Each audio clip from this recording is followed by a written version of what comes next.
The moment felt like a statement, didn't it? Rookie Ollie Gordon, too, lining up early in that Week 3 clash against Buffalo. 3rd and short, everyone in the stadium holding their breath because this was one of those downs that quietly defined tone. He takes the handoff, lowers his pads, finds the crease, pushes through contacts, and the chains move. It wasn't flashy. It wasn't a breakaway sprint. It was 8 yards of willpower.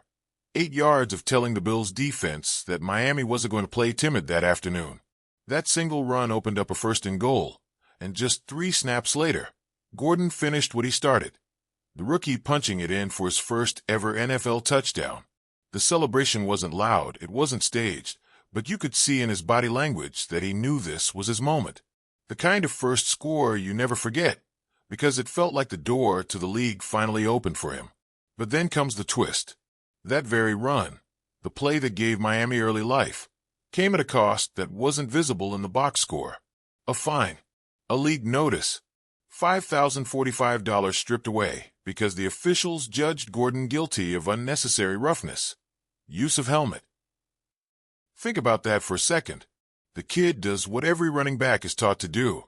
Lower his shoulder, finish the run, fight for the yard, and the NFL takes out the rulebook hammer. So now the story of his first touchdown isn't just a rush into the end zone. It's also the price tag attached to it.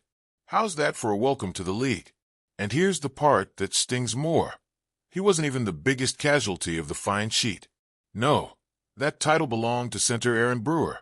$17,389. That's not pocket change. That's a week's pay for some folks. The call. A blindside block. If you saw the play, you know it barely registered as violent. A little shove on A.J. Epineza as he chased the ball. Was it unnecessary? Maybe by the letter of the law.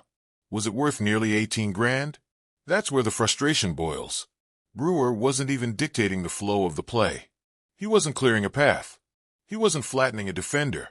He just made contact, shoulder on shoulder, something linemen have done 1,000 times over decades of football. And yet, he's branded with one of the 3rd highest fines across the entire league that week. How do you not stop and ask, what exactly is the NFL trying to prove here? Because if the intent is to protect players, you want consistency. But there it is in black and white. No Buffalo player hit with a fine out of that same contest. Not one. Were they angels for 60 minutes? Not likely.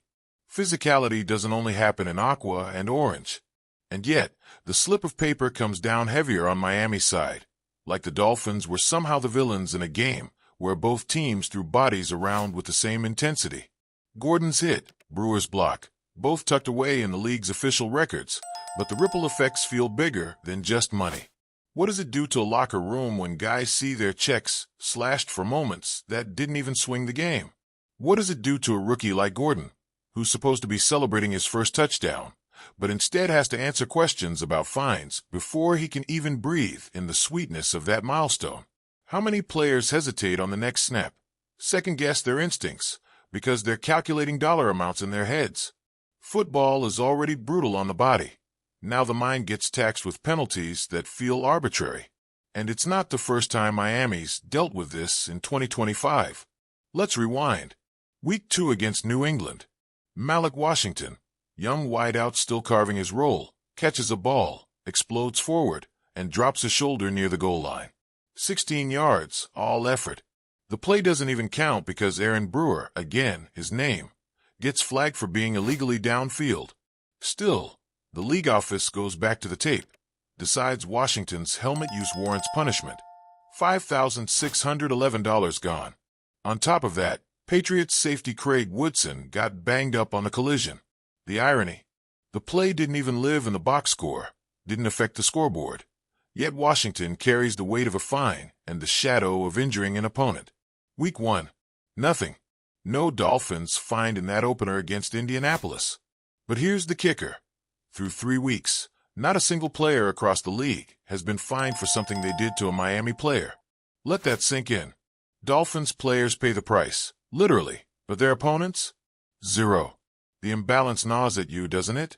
Makes you wonder if there's a pattern hiding underneath. Is it just coincidence, or is Miami on the wrong side of the league's microscope? And it isn't just about money, though the sums are brutal. Brewer's fine alone could cover months of rent for dozens of families. Gordon's fine is probably his first real welcome tax in the NFL. Washington's fine was salt on a wound because the play was erased anyway. But deeper than finances is perception. When outsiders read that list of penalties, they don't see nuance. They don't replay the tape.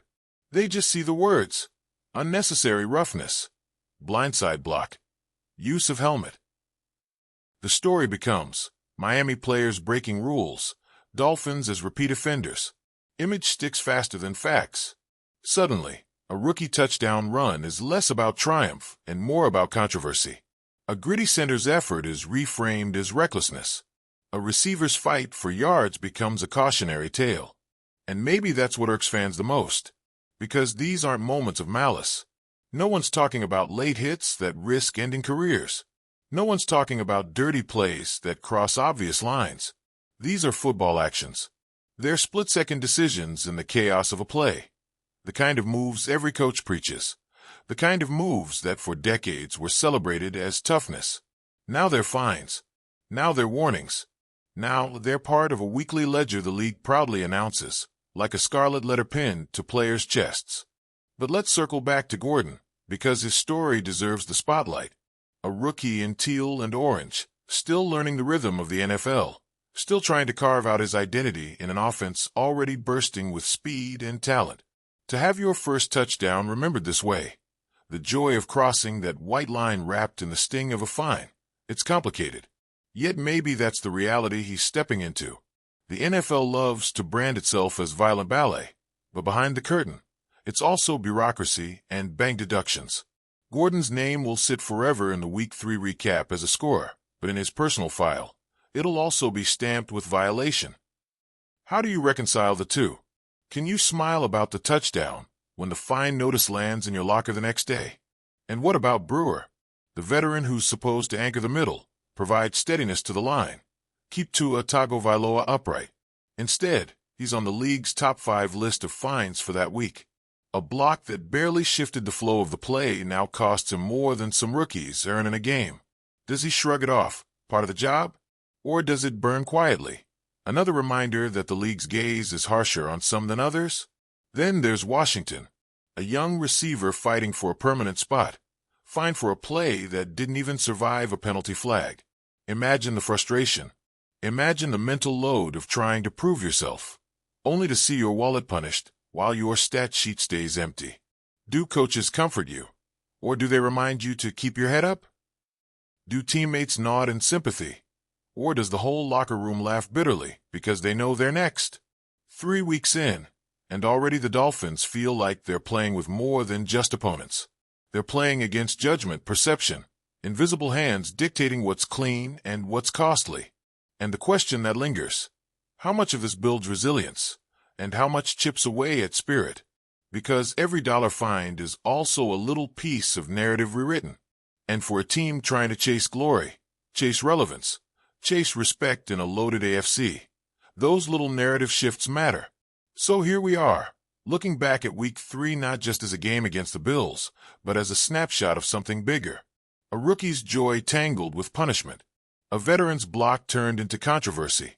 A receiver's effort erased twice, once by penalty, once by fine. And no balance from the other sideline. 0. The Dolphins walk into every week knowing their actions might cost them more than just field position.